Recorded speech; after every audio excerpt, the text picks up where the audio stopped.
अर्शी और अनिरुद्ध के संगीत सेरेमनी में झनक करेगी मुजरा, भरी महफिल में नाचेगी सबके सामने, बयां करेगी अपने दिल का दर्द। झनक की इस हालत की वजह सिर्फ और सिर्फ अनिरुद्ध। जी हाँ दोस्तों, हम बात कर रहे हैं स्टार प्लस के शो झनक की। तो आगे बढ़ने से पहले अगर आप इस चैनल पर नए हैं तो इसे सब्सक्राइब कर दीजिए, साथ ही बेल आइकन दबाना ना भूले। वीडियो अच्छा लगा है तो इसको लाइक जरूर कीजिएगा। चलिए आगे बढ़ते हैं। दोस्तों, झनक के बीते एपिसोड में आपने देखा कि जब अनिरुद्ध झनक को अपने साथ वापस कोलकाता लाया तो उसके पूरे परिवार के होश उड़ गए थे, उनके पैरों तले जमीन खिसक गई थी।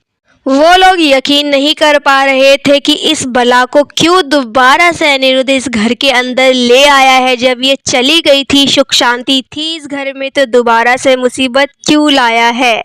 अब इनके घर वालों को क्या पता कि अनिरुद्ध कितना ज्यादा ऑब्सेस्ड है झनक से। झनक को हमेशा अपनी नजरों के सामने रखना चाहता है, लेकिन उसको इस बात का भी कोई फर्क नहीं पड़ता कि उसके इस बर्ताव की वजह से झनक के ऊपर क्या क्या बीतेगी, उसे क्या क्या सुनना पड़ेगा, क्या क्या सहना पड़ेगा। लेकिन अनिरुद्ध को इससे कोई लेना देना नहीं है, वह सिर्फ और सिर्फ अपनी जिद पूरी करना चाहता है। अब क्योंकि झनक बोस फैमिली में एंटर कर चुकी है तो सब खुश क्यों होंगे। सब के सब जो है तानों की बरसात झनक को दरवाजे पर ही दे देते हैं।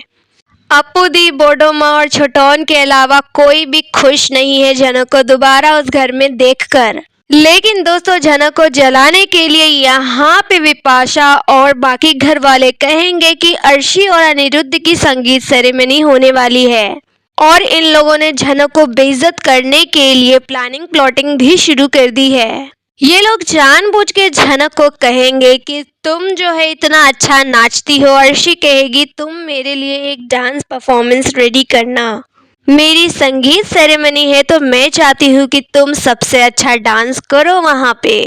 झनक ये बात सुन के बहुत ज्यादा गुस्सा हो जाती है, वो मना करती है, लेकिन अर्शी वहाँ उसको इमोशनल ब्लैकमेल करने लग जाती है। वो कहती है कि तुम अपनी अर्शी दीदी के संगीत में नहीं नाचोगी। यहाँ पे अर्शी की चाल कामयाब हो जाती है और झनक मान जाती है उनके संगीत सेरेमनी में नाचने के लिए। लेकिन झनक को अभी इस बात का कोई एहसास नहीं है कि उसके साथ उस संगीत सेरेमनी में क्या होने वाला है, क्योंकि दोस्तों यहाँ पे अर्शी इतना जिद करके, इतना प्रार्थना करके झनक से रिक्वेस्ट कर रही है कि उसके संगीत में नाचे, तो कुछ ना कुछ इसके पीछे खिचड़ी जरूर पका रही होगी।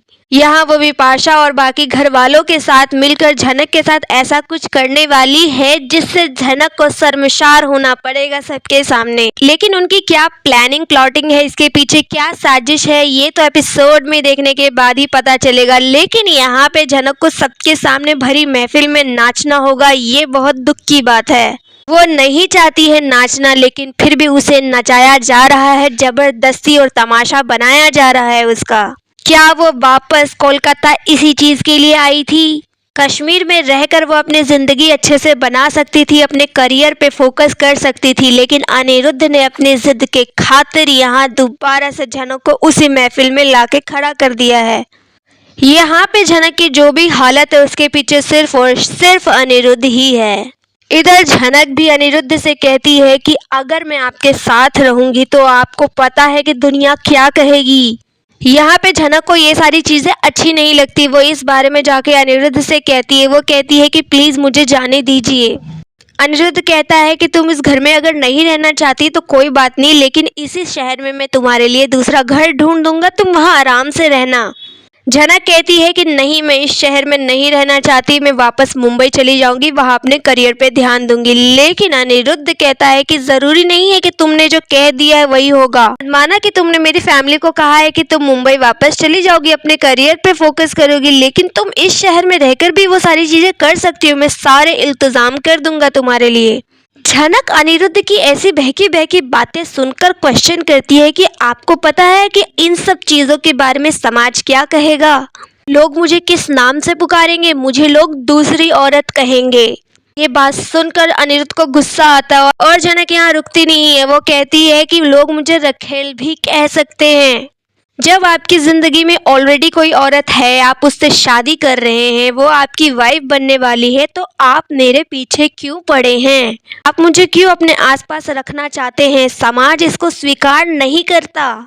आपके साथ साथ मेरी जिंदगी पर भी बहुत प्रभाव पड़ेगा इसका, ऐसे नहीं रहा जा सकता।